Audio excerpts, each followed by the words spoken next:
않고 말씀을 중얼중얼거리는 복 있는 사람이라는 제목으로 은혜를 나누고자 합니다.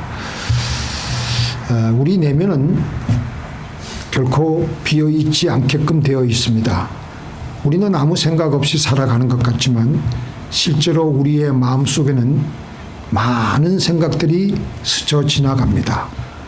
그 중에 어떤 생각들은 우리를 평안으로 이끌고 어떤 생각들은 우리를 두려움과 낙심으로 끌고 갑니다. 시편 1편은 가만히 보면은 바로 이 우리의 내면의 전쟁을 다루고 있는 말씀입니다. 본문 1절입니다. 복 있는 사람은 악인들의 꾀를 따르지 아니하며. 여기서 꾀라는 말이 무슨 말일까요? 꾀가 많다, 지혜가 많다, 우리가 그렇게 좋게도 생각하지만 여기서 이 꾀라는 말은 생각 속으로 계속 우리들에게 밀려오는 음성입니다. 마귀의 공격은 생각으로부터 시작됩니다. 갑자기 아침에 일어났는데 염려가 우리 마음속에 가득히 자리를 잡는다든지 이유 없이 커지는 두려움이 있다든지 마음을 무겁게 만드는 정죄감, 은근히 타협하게 만드는 유혹, 이렇게 우리 생각 속으로 마귀의 생각은 조용히 끊임없이 스며들고 있습니다. 그래서 우리가 넋놓고 가만히 있으면 이렇게 조용히 스며드는 그 생각에게 우리는 당하는데 나도 모르게 거기에 따라가게 됩니다. 근데 시편 기자는 뭐라 그랬습니까? 복 있는 사람의 첫 번째 특징이 뭐라고요? 그 음성을 악인의 꾀를 쫓지 아니하며. 우리들이 여기서 무너집니다. 생각은 항상 누구에게나 다 들어와요. 그런데 영적 전투의 첫 번째 승리는 이런 생각들이 들어왔을 때 바로 그것을 분별해서 들어오지 못하게 하는 겁니다. 마귀는 큰 사건으로 우리를 넘어뜨리게 하기보다는 아주 작은 생각 하나하나로 우리에게 들어와서 서서히 우리를 무너뜨립니다. 그러나 복 있는 사람들은 그 생각에 들어왔을 때 바로 그 마귀의 생각을 차단시키고 하나님의 말씀으로 생각을 지켜내는 사람들입니다. 자, 그러면 우리가 말씀을 지켜내기 위해서, 우리가 우리의 생각을 지켜내기 위해서 복 있는 사람은 어떻게 하느냐? 어떻게 했어요? 오직 여호와의 율법을 즐거워하여 그의 율법을 주야로 묵상하는도다. 묵상이라는 것은 히브리 언어 하가의 본래 의미는 중얼거리다, 낮게 읍조리다, 계속 되뇌이다. 이게 묵상이에요. 묵상이 가만히 그냥 머릿속으로 생각하는 게 아니라는 겁니다. 물론 그것도 포함되겠지만 입으로 계속해서 중얼중얼, 그러면요 우리 생각에 그게 각인이 돼요.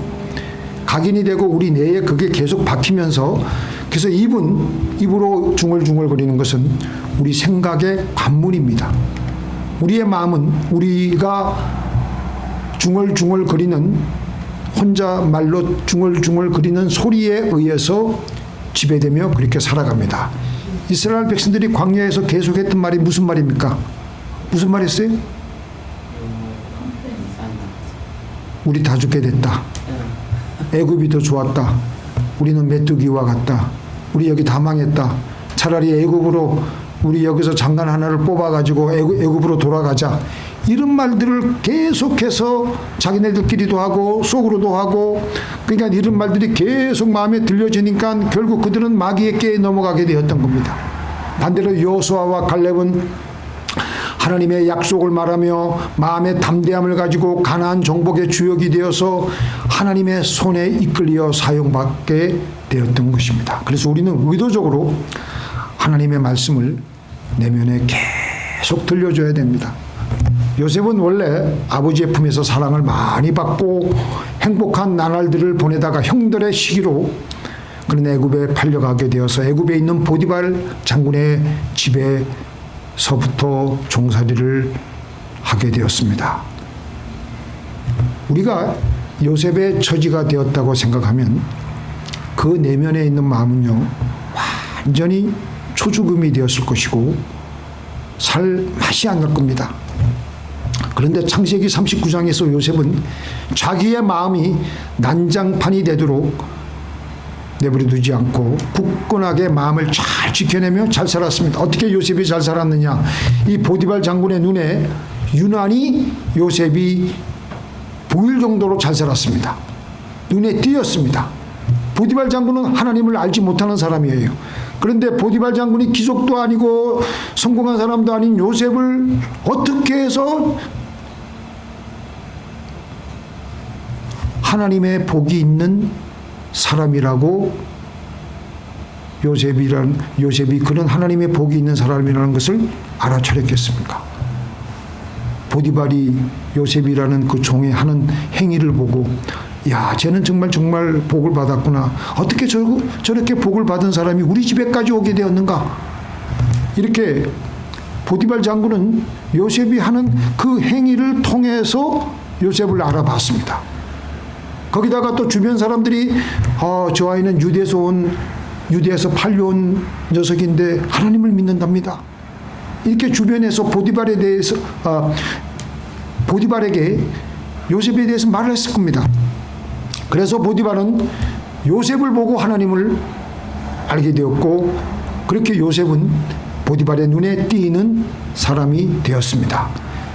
자, 그러니까 눈에 띄니까 보디발이 가만히 있을 수가 없죠.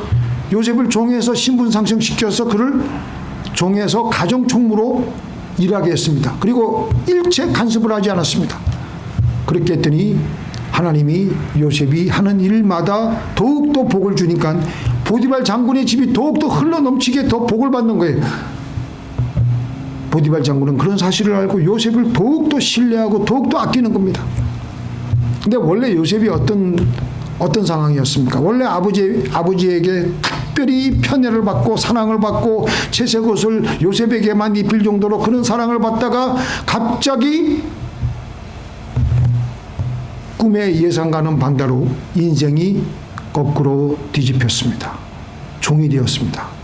자기 원래 꿈은 11별과 모든 형들이 자기에게 절을 하고 그런 꿈을 꿨는데 완전히 그냥 그런 꿈을 가기보다도 완전히 이제 종이 돼가지고 그것도 자기 나라의 종도 아니고 남의 나라의 종이 되었으니까 종들에게도 천대를 받게 되는 가장 낮은 자리로 떨어지고 말았던 것입니다. 이렇게 귀족같이 살던 요셉이 하루아침에 남의 나라의 종이 되었을 때 우리들 같으면 어떤 마음이 들었겠습니까? 우리들 내면에는 어떤 마음이 들었겠습니까?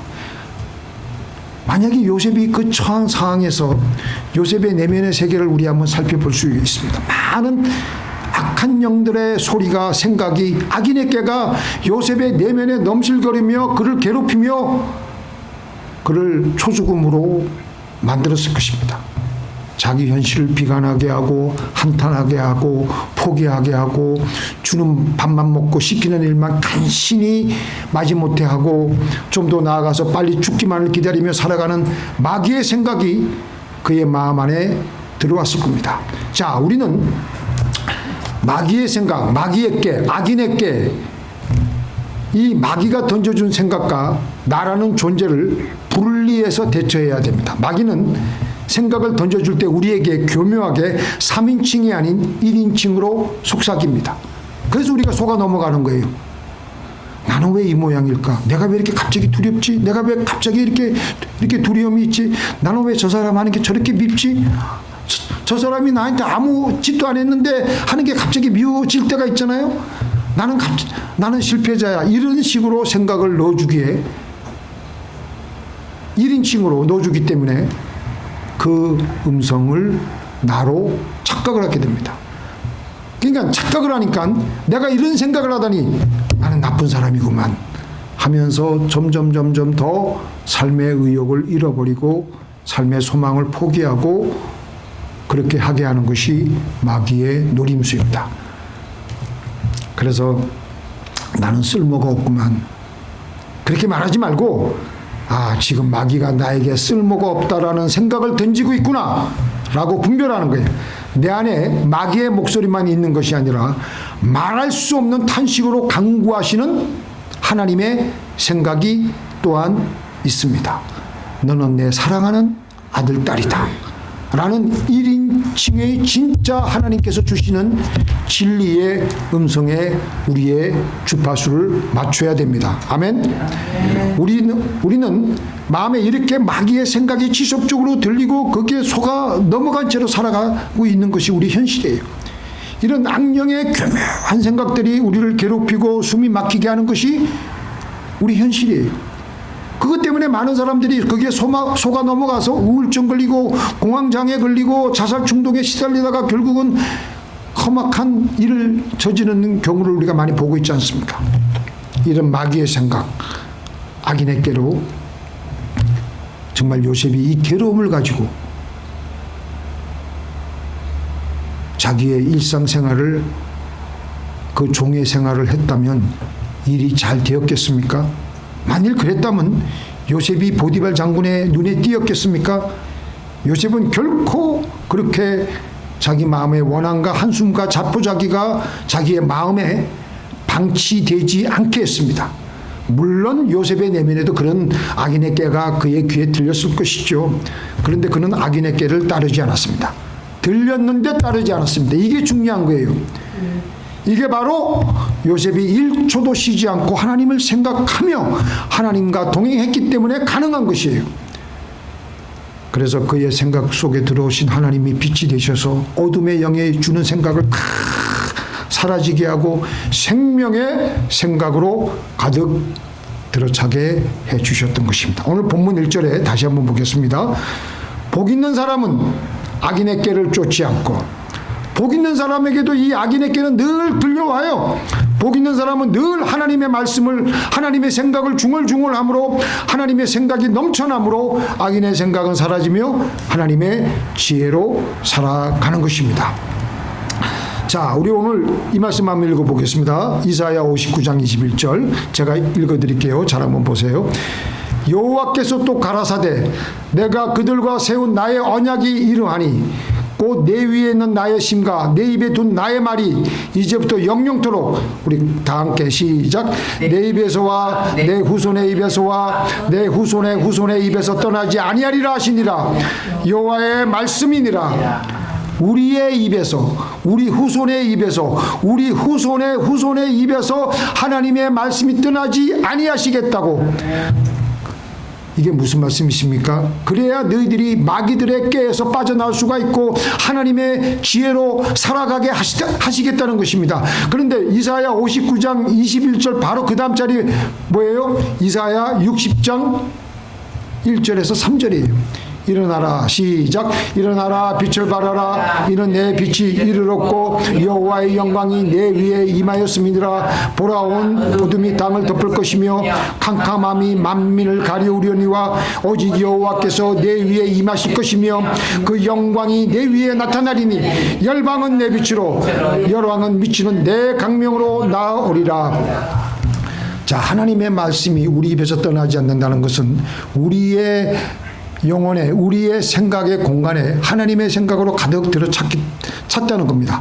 바로 그때가 우리에게 하나님의 빛이 임하여 있고 여호와의 영광이 임하여 있는 상태인 것입니다. 그리고 나서 하나님은 그렇게만 우리에게 하나님의 빛만 임하고 여호와의 영광만 임하게 하라는 것이 아니라 그 다음에 하나님은 뭐라고 하셨습니까? 일어나라, 빛을 발하라. 이는 내 빛이 이르렀고, 하나님의 말씀의 빛이 우리의 생각 속에 머물고 계속해서 주야로 말씀을 묵상하니까 우리에게 하나님의 빛이 이르렀다는 겁니다. 여호와의 영광이 내 위에 임하였다는 것입니다. 하나님의 생각으로 가득 들어찬 그 사람에게는 빛이 있기 때문에 그 빛을 이제는 발산하라는 것입니다.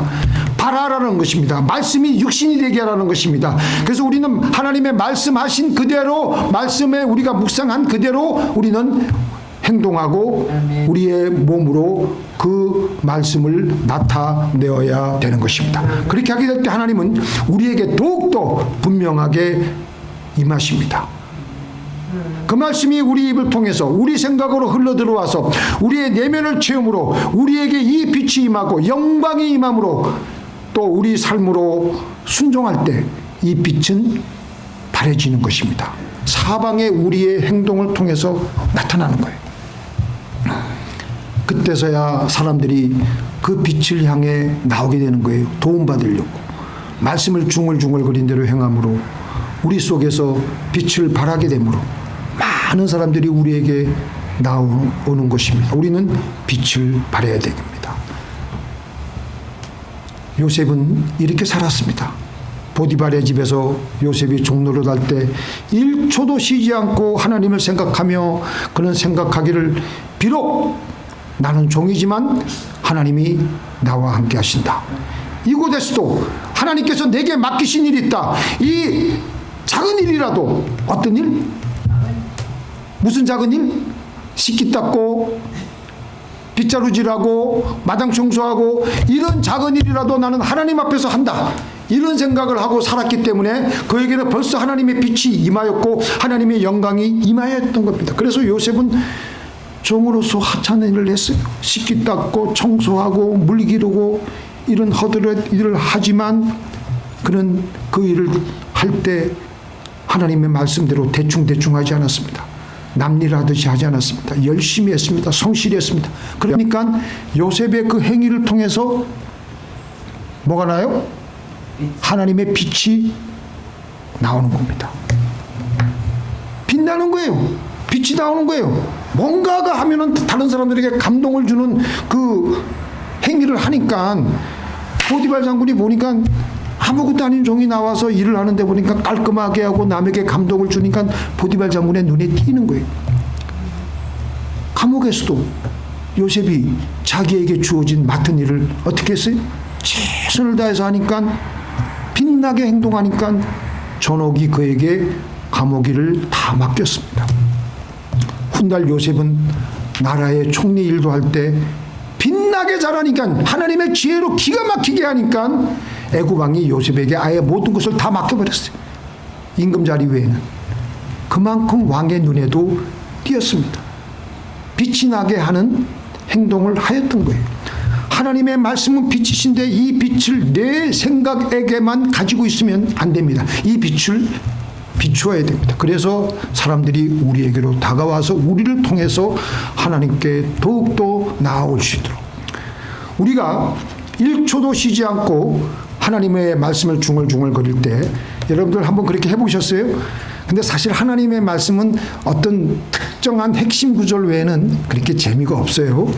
근데 요즘 제가 보니까 꼭 하나님의 말씀뿐만 아니라 하나님의 말씀의 내용이 담긴 찬송가 가사, 복음송가 가사 그거 아예 통째로 외워버리세요. 그냥 저는 요새 계속 외우고 있습니다.